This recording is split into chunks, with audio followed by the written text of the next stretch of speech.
বাংলাদেশের রাজনীতিতে আবার মিস্টার পিটার ডি হাস রীতিমতো তোলপাড় শুরু করেছেন। তিনি যখন রাষ্ট্রদূত হিসেবে মার্কিন রাষ্ট্রদূত হিসেবে দায়িত্বরত ছিলেন, সেই সময়টিতে শেখ হাসিনার পতন, মার্কিন দূতাবাসের তৎপরতা এবং মার্কিন যুক্তরাষ্ট্রের যে দক্ষিণ এশিয়া বিষয়ক রাষ্ট্রদূত এবং উপমন্ত্রী মিস্টার ডোনাল্ড ফ্লু, তার যে তৎপরতা ওই সময়টিতে বাংলাদেশে রীতিমতো আলোড়ন তৈরি করে ফেলেছিল।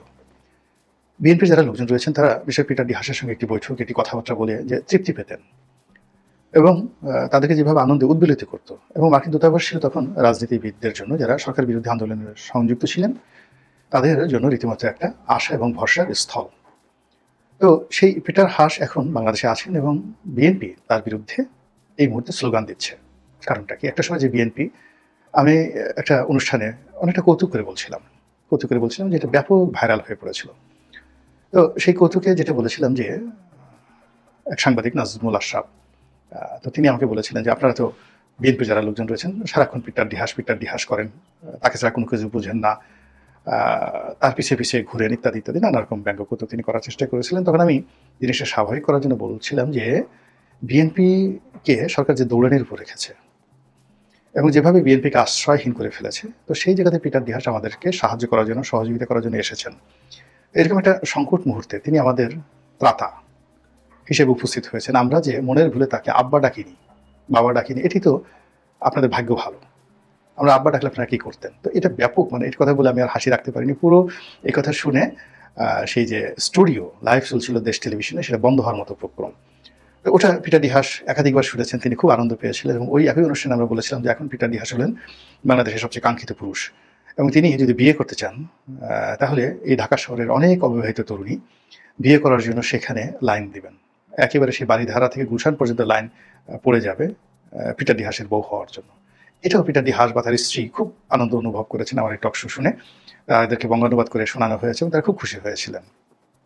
এনিওয়ে, তো ওটা ছিল পিটার হাসের জমানাতে বাংলাদেশের নির্বাচন অনুষ্ঠান করা ইত্যাদি অনেক বিষয়। তখন আমরা তার সাথে সাথে এই কথা বলেছিলাম যে বাংলাদেশকে কেন্দ্র করে শেখ হাসিনাকে হটানোর জন্য বাইডেন সরকার যে ডিপ স্টেট পলিসি করছে এবং এখানে যা কিছু তারা চালু রেখেছে, এখানে আমেরিকার সিভিল সোসাইটি, আমেরিকার যাকে বলা হয় এখানে যারা বিনিয়োগকারী, বিভিন্ন শিল্প প্রতিষ্ঠান, গ্রুপ অফ কোম্পানিজ, তাদের যে প্রেশার গ্রুপ থাকে, তারা এখানে বিশাল বিনিয়োগ করছে। এর সঙ্গে যে বাইডেন প্রশাসনের সংযোগ রয়েছে, সেই বাইডেন প্রশাসন চলে গেলে যদি ট্রাম্প আসে, এটা হয়তো থাকবে না। কিন্তু বেসরকারি যারা বিনিয়োগকারী, বিশেষ করে ওই সময় তো আমরা নাম বলিনি, এখন তারা সবাই, আপনারা তার নাম জানেন, জর্জ সরোজ। তো তিনি একজন মার্কিন বিনিয়োগকারী, বিভিন্ন দেশের সরকার পরিবর্তনে তিনি ব্যাপক বিনিয়োগ করেন এবং সেই বিনিয়োগ করে তিনি সিআইএকে কনভিন্স করেন, যুক্তরাষ্ট্র সরকারকে কনভিন্স করেন।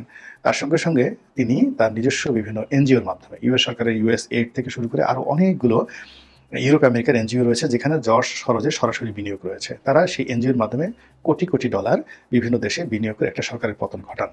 তো জর্জ সরোজ এখানে ত্রিমাত্রিক ওয়েতে বিশ্বের বিভিন্ন দেশের সরকার পরিবর্তনে যাকে বলা হয় চক্রান্ত করেন। এটাকে ডিপ স্টেট পলিসি বলা হয়। তারা মার্কিন সরকারকে, যারা কর্তা ব্যক্তি আছে তাদেরকে ঘুষ দেন।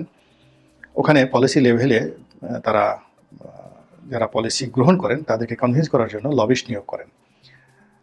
দ্বিতীয়ত তারা যে কাজটি করেন সেটা হলো আমেরিকান এবং ইউরোপিয়ান অনেকগুলো এনজিওর মাধ্যমে তারা প্রচুর, যেমন বাংলাদেশে বলা হয় থাকে 700 মিলিয়ন, মানে 700 মিলিয়ন ডলার বা 70 মিলিয়ন ডলার, কি যেন একটা 31 মিলিয়ন ডলার বা 50 মিলিয়ন ডলার, এরকম একটা কথাবার্তা, 2 নম্বরই কথাবার্তা ডোনাল্ড ট্রাম্প বলেছেন যে সেই ডিপ স্টেটের যে পলিসি, সেই পলিসির মাধ্যমে বাংলাদেশে এই প্রায় 50 মিলিয়ন ডলার অথবা 31 মিলিয়ন ডলার, এরকম একটা কথা শুনেছিলাম যে বাংলাদেশে দেওয়া হয়েছে এই শেখ হাসিনার পতন ঘটানোর জন্য। এটা মূলত আমেরিকান সরকারের যে সরাসরি বিনিয়োগ জর্জ সরোজ করেন মন্ত্রীর পিছনে, এমপিদের পিছনে, কংগ্রেসম্যানদের পিছনে, এমপি মানে কংগ্রেসম্যানদের পিছনে, সিনেটরদের পিছনে।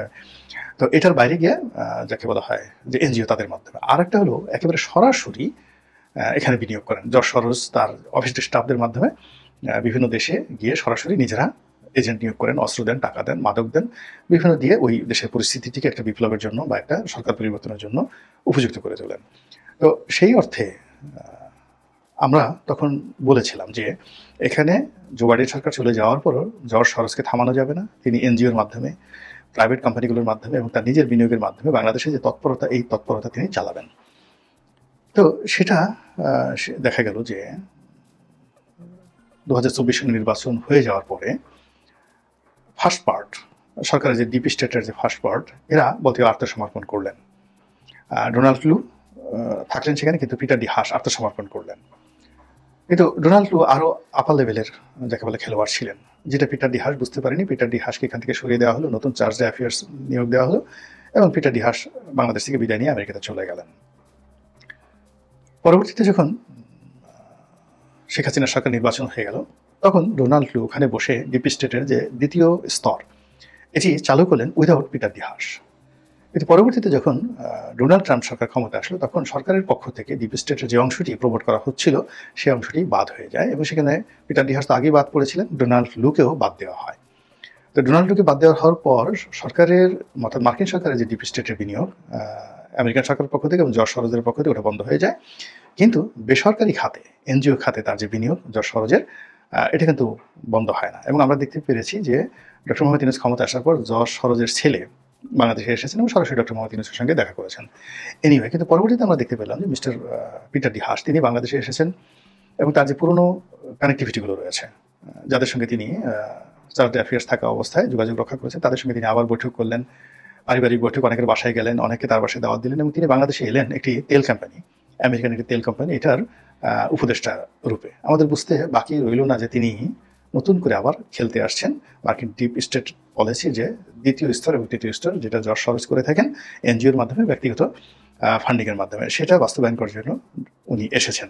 আমরা সন্দেহ করছিলাম তলে তলে তিনি যে কাজগুলো করছেন বা করবেন এগুলো নিয়ে, কিন্তু আমরা কোনো প্রমাণ পাচ্ছিলাম না। কিন্তু অতি সম্প্রতি যেটা দেখা গেল যে পিটার ডি হাস ঠিক আগস্ট মাসের 5 তারিখে, যেদিন ব্যাপক করে ঘটা করে সরকারের পক্ষ থেকে জুলাই আগস্ট বিপ্লবের যে ঘোষণাপত্র এটি করা হবে এবং ঢাকাতে ব্যাপক আয়োজন করা হচ্ছে এই অনুষ্ঠানটিকে উদযাপন করার জন্য, জুলাই আগস্ট বিপ্লবের 1 বছর বর্ষপূর্তি।